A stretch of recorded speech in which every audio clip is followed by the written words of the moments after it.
Pertama, bagi Presiden Jokowi, oke, saya mau berkompromi dengan proses yang demokratik, ya, berkompromi dengan akal sehat dan lain sebagainya.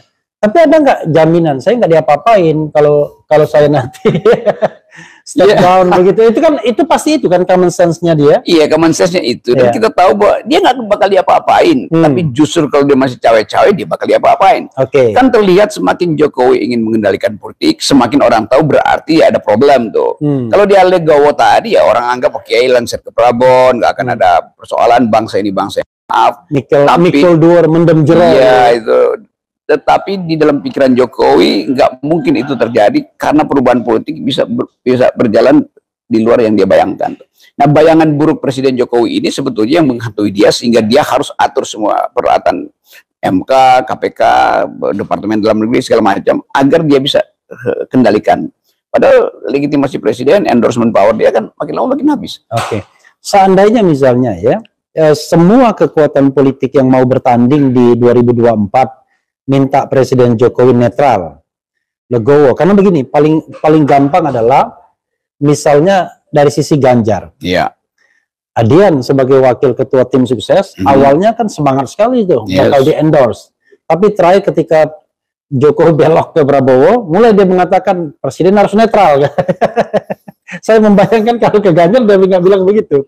Ya itu yang harusnya terjadi. Tapi orang seperti Pak Jokowi, dia nggak percaya lagi bahwa akan ada semacam koalisi penyelamat dia, kira-kira begitu. Yang adalah koalisi yang akan menghakimi beliau, karena perubahan politik itu nggak mungkin diatur sejak sekarang. Kan presidennya akan datang juga dia punya legitimasi untuk mempersoalkan presiden sebelumnya, supaya dia tetap eksis gitu.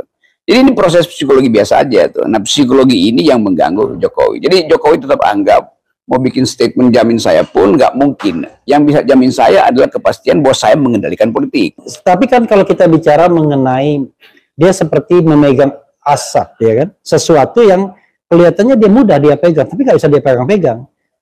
Let's say katakanlah yang berkuasa yang dia endorse, ya. Tapi yang tidak ada jaminan bahwa dia pun tidak diapa-apain ketika rakyat pun bergerak meminta bahwa dia harus diadil, misalnya ya, ini misalnya dia harus diproses misalnya. Ya itu poinnya di situ. Jadi Jokowi ini sebagai politisi itu seperti lagi nunggang macan.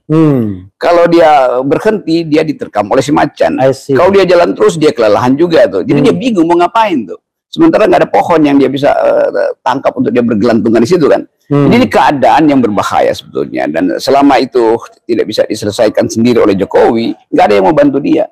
Satu-satunya cara ada Jokowi kasih public address, datang ke Refli Harun Channel untuk mengatakan, saya Presiden Jokowi, saya sadar bahwa politik sedang terganggu dan saya mengucapkan terima kasih buat dukungan publik selama 7 tahun, tapi saya mulai sekarang berjanji depan Refli Harun tidak akan cawe-cawe lagi, gitu. Baru dan berharap jadi candas itu. Berharap kemudian sebagian rakyat ya memaafkannya ya. Iya memang. Karena ada sebagian yang tetap mendukungnya kan. Kita realistis kan. Ya, maksudnya channel Refli Harun itu semacam perwakilan dari oposisi gitu.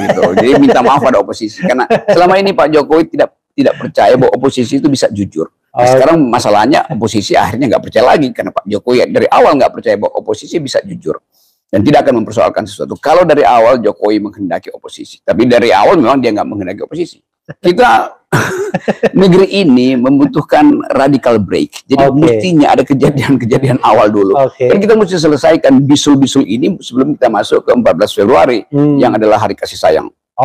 Jadi untuk kasih sayang itu ya Anda selesaikan dulu masa lalu Anda. Ya, itu pentingnya tuh. Jadi udah tuh soal-soal yang menjadi kecemasan Jokowi, dia sendiri yang mesti menyelesaikan itu. Karena dia yang mulai sebetulnya kekacauan ini. Mulai dari saya, Refli Harun, pergi ke Mahkamah Konstitusi, minta threshold 0%, nggak diizinkan. Sekarang kasusnya berbalik, buat gara-gara threshold 20%, kesulitanlah Jokowi untuk mengendalikan satu orang. Kesulitanlah Jokowi untuk memprediksikan bahwa akan ada penjamin dia di masa depan.